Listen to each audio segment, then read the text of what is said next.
நகையை மீட்டு இன்றைய மார்க்கெட் விலையில் விற்க வி கோல்ட் தொடர்புக்கு 9514647714. நீட் தேர்வு ரத்து செய்யப்படும் அப்படின்னு சொல்லிட்டு இருக்காங்க.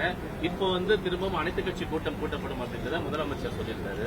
ஏங்க அவரு நீட் தேர்வு ரத்து செய்யப்படும் என்று மக்கள்கிட்ட வாக்கு பெறுவதற்காக வாக்கு கொடுத்துட்டாரு திமுக சார்பா.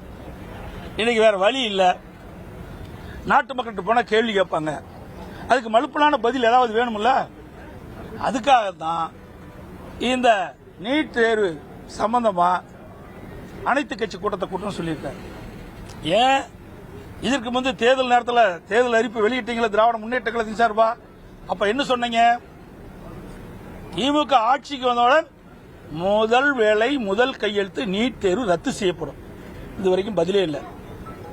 அதுக்கு பிறகு விளையாட்டுத்துறை அமைச்சர் திரு உதயநிதி அவர்கள் ஒரு கருத்தை சொன்னார். நீட் தேர்வு ரத்து செய்வதற்கு எங்கிட்ட ஒரு ரகசியம் இருக்குன்னு சொன்னார். அமைச்சர் ஆயிட்டார். இப்போ அந்த ரகசியத்தை வெளிப்படுத்துங்க. எத்தனை நாளைக்கு தான் அந்த நாட்டு மக்களை ஏமாத்துவீங்க சொல்லுங்க பார்க்கலாம்.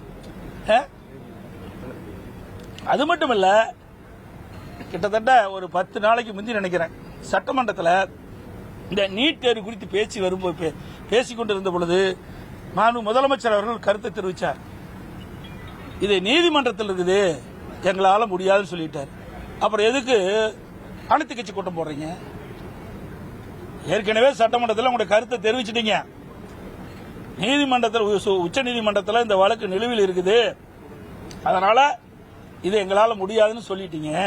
மீண்டும் எதற்கு ஒரு முறை சட்டமன்றத்தில் தன்னுடைய கருத்தை திமுக கருத்தை பதிவு செஞ்சு மக்களை ஏமாற்றுவதற்காக இளைஞர்களை ஏமாற்றுவதற்காக ஒரு நாடகத்தை அரங்கேற்றார். அனைத்து கட்சி கூட்டம் ஒரு நாடகத்தை அரங்கேற்றார். ஏன்னா தேர்தல் வந்தா போய் மக்கள்கிட்ட கேட்கும்போது இதை கேள்வி கேட்பாங்களே, அதை மக்களிடத்திலிருந்து தன் தவறை மறைப்பதற்காக இந்த அனைத்து கட்சி கூட்டத்தை கூட்டாங்க. நாங்களும் தாங்க தீர்மானம் நிறைவேற்றணும். நாங்க மட்டும் சும்மாவா இருந்தோம்?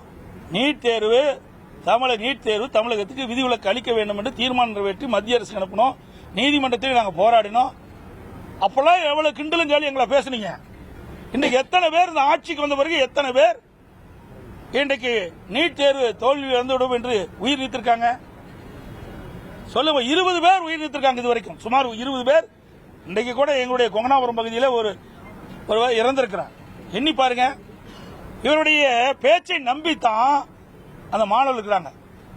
நாங்க நீட் தேர்வு ரத்து பண்ணிடுவோம் பொய்ய சொல்லி சொல்லி 4 ஆண்டு காலம் ஓட்டிட்டாங்க. இப்ப நம்ம பொய் சொல்வதற்கு வழி இல்லை. ஏன்னா சட்டமன்றத்திலே முதலமைச்சர் சொல்லிட்டார். அதுக்காகத்தான் இந்த நாடகத்தை அரங்கேற்றிருக்கிறார். இன்னைக்கு அனைத்து கட்சி கூட்டத்தை நீட் தேர்வு குறித்து அனைத்து கட்சி கூட்டத்தின் மூலமாக எடுக்கப்படணும். இதனால என்ன எடுக்க போறாங்க? ஒன்னும் கிடையாது. நாங்க மட்டும் என்ன சொன்னோம்? நாங்க இல்லைன்னா சொன்னோம். என்னங்க இருக்கு? நீங்க அந்த கேள்வி கேட்கவே மாட்டேங்கிறீங்க. ஒருத்தருட்டு கூட கேட்க மாட்டேங்கிறீங்க. எங்களை தான் திருப்பி கேட்கறீங்க. சார், நாங்க எடுத்த என்ன நடவடிக்கைமோ அதே தான் நடவடிக்கை எடுக்கிறாங்க.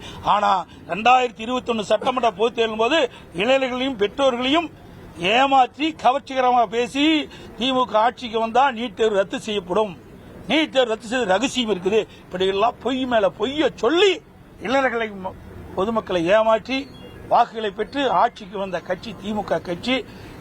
வருகின்ற சட்டமன்ற தேர்தலிலே நாட்டு மக்கள் இளைஞர்களும் பெற்றோர்களும் இப்படி பொய் பேசி வாக்குகளை பெற்ற திமுக கட்சிக்கு மரணடி கொடுக்க போறாங்க. அடகு நகையை மீட்டு இன்றைய மார்க்கெட் விலையில் விற்க வி கோல்ட் தொடர்புக்கு 9514614714.